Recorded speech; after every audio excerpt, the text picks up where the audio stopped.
मेरी कहानी का शीर्षक है पंछी बोला चार पैर। पुराने समय की बात है। एक राजा था। वह बड़ा समझदार था और हर नई बात को जानने का इच्छुक रहता था। उसके महल के आंगन में एक बकोली का पेड़ था। रात को रोज नियम से एक पक्षी उस पेड़ पर आकर बैठता और रात के चारों पहरों के लिए अलग अलग चार तरह की बातें कहा करता। पहले पहर में कहता, किसमुख दूध पिलाऊं, कुसमुख दूध पिलाऊं। दूसरा पहर लगते बोलता, ऐसा कहूँ न देख, ऐसा कहूँ न दीख। जब तीसरा पहर आता तो कहने लगता, अब हम करबू का, अब हम करबू का। जब चौथा पैर शुरू होता तो वह कहता, सब बम्बन मर जाएं, सब बम्बन मर जाएं। राजा रोज रात को जागकर पक्षी के मुख से चारों पहर की चार अलग अलग बातें सुनता। सोचता पक्षी क्या कहता, पर उसकी समझ में कुछ न आता। राजा की चिंता बढ़ती गई। जब वह उसका अर्थ निकालने में असफल रहा तो हार कर उसने अपने पुरोहित को बुलाया, उसे सब हाल सुनाया और उससे पक्षी के प्रश्नों का उत्तर पूछा। पुरोहित की एक साथ उत्तर नहीं दे सका। उसने कुछ समय की मोहलत मांगी और चिंतित होकर घर चला आया। उसके सिर में राजा की पूछी गई चारों बातें बराबर चक्कर काटती रहीं। वह भुतेरा सोचता, पर उसे कोई जवाब न सूझता। अपने पति को हैरान देखकर ब्राह्मणी ने पूछा, तुम इतने परेशान क्यों दिखते हो? मुझे बताओ, क्या बात है? ब्राह्मण ने कहा, क्या बताऊं, एक बड़ी ही कठिन समस्या मेरे सामने आ खड़ी हुई है।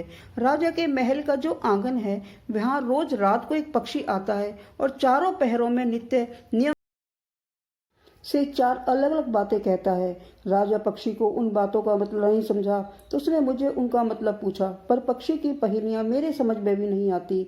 राजा को जाकर क्या जवाब दूं, बस इसी उधेड़बुन में हूँ। ब्राह्मणी बोली, पक्षी कहता क्या है, जरा मुझे भी सुनाओ। ब्राह्मण ने चारों पहर की चारों बातें कह सुनाई। सुनकर ब्राह्मणी बोली, वाह, यह कौन कठिन बात है, इसका उत्तर तो मैं दे सकती हूँ। चिंता मत करो, जाओ राजा से जाकर कह दो कि पक्षी की बातों का मतलब मैं बताऊंगी। ब्राह्मण राजा के महल में गया और बोला, महाराज, आप जो पक्षी के प्रश्नों के उत्तर जानना चाहते हैं उनको मेरी स्त्री बता सकती है। पुरोहित की बात सुनकर राजा ने उसकी स्त्री को बुलाने के लिए पालकी भेजी। ब्राह्मणी आ गई। राजा रानी ने उसे आदर से बिठाया। रात हुई तो पहले पहर पक्षी बोला, किस मुख दूध पिलाऊं, किस मुख दूध पिलाऊं। राजा ने कहा, पंडितानी सुन रही हो, पक्षी क्या बोलता है? वह बोली, हाँ महाराज, सुन रही हूँ, वह अधकट बात कहता है। राजा ने पूछा, अधकट बात कैसी? पंडितानी ने उत्तर दिया, राजन सुनो, पूरी बात इस प्रकार है। लंका में रावण भयो 20 भुजा 10 शीश, माता ओकी जा कहे, किस मुख दूध पिलाऊं, किस मुख दूध पिलाऊं।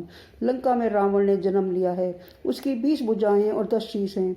उसकी माता कहती है, उसे उसके कौन से मुख से दूध पिलाऊं। राजा बोला, बहुत ठीक है, बहुत ठीक है, तुमने सही अर्थ लगा लिया। दूसरा पहर हुआ तो पक्षी कहने लगा, ऐसो कहूँ न दीख, ऐसो कहूँ न दीख। राजा बोला, पंडितानी, इसका क्या अर्थ है? पंडितानी ने समझाया, महाराज सुनो, पक्षी बोलता है, घर जब नभ दीप, बिना चिंता को आदमी, ऐसा कहूँ न दीख, ऐसा कहूँ न दीख। चारों दिशा सारी पृथ्वी नवखंड सभी छान डालो, पर बिना चिंता का आदमी नहीं मिलेगा। मनुष्य को कोई ना कोई चिंता हर समय लगी ही रहती है। कहिए महाराज, सच है या नहीं? राजा बोला, तुम ठीक कहती हो। तीसरा पहर लगा तो पक्षी ने राजा को से रोज की तरह अपनी बात को दोहराया, अब हम करबू का, अब हम करबू का। ब्राह्मणी राजा से बोली, महाराज, इसका मर्म भी मैं आपको बतला देती हूँ, सुनिए। 5 वर्ष की कन्या 60 दई बिहाए, बैठी करम बिसूरती, अब हम करबू का, अब हम करबू का।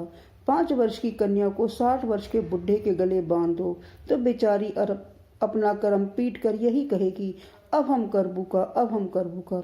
सही है ना महाराज? राजा बोली, पंडितानी, तुम्हारी यह बात भी सही लगी। चौथा पैर हुआ तो पक्षी ने चोंच खोली, सब बम्बन मर जाएं, सब बम्बन मर जाएं। तभी राजा ने ब्राह्मणी से कहा, सुनो पंडितानी, पक्षी जो कुछ कह रहा है क्या वह उचित है? ब्राह्मणी मुस्कुराई और कहने लगी, महाराज, मैंने पहले ही कहा है कि पक्षी अधकट बात करता है। वह तो ऐसे सब ब्राह्मणों के मरने की बात कहता है, विश्वास संगत जो करे, सुरा मांस जो खाए, बिना सपरे भोजन करे, वे सब बम्बन मर जाएं, वे सब बम्बन मर जाएं। जो ब्राह्मण वैश्या की संगति करते हैं, सुरा और मांस का सेवन करते हैं और बिना स्नान किए भोजन करते हैं, ऐसे सब ब्राह्मणों को मर जाना ही उचित है। जब बोलिए, पक्षी का कहना ठीक है या नहीं? राजा ने कहा, तुमने चारों बातें 52 बोला, पावरती ठीक लगी, तुम्हारी बुद्धि धन्य है। राजा रानी ने उसको बढ़िया कपड़े और गहने देकर मान सम्मान से विदा किया और पुरोहित को आदर भी राज दरबार में पहले से अधिक बढ़ गया।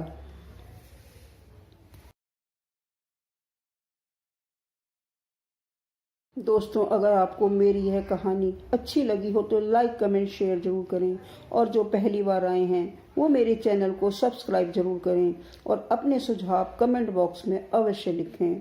Thanks for watching my video. Next video में शीघ्र ही मिलते हैं। धन्यवाद। नमस्कार।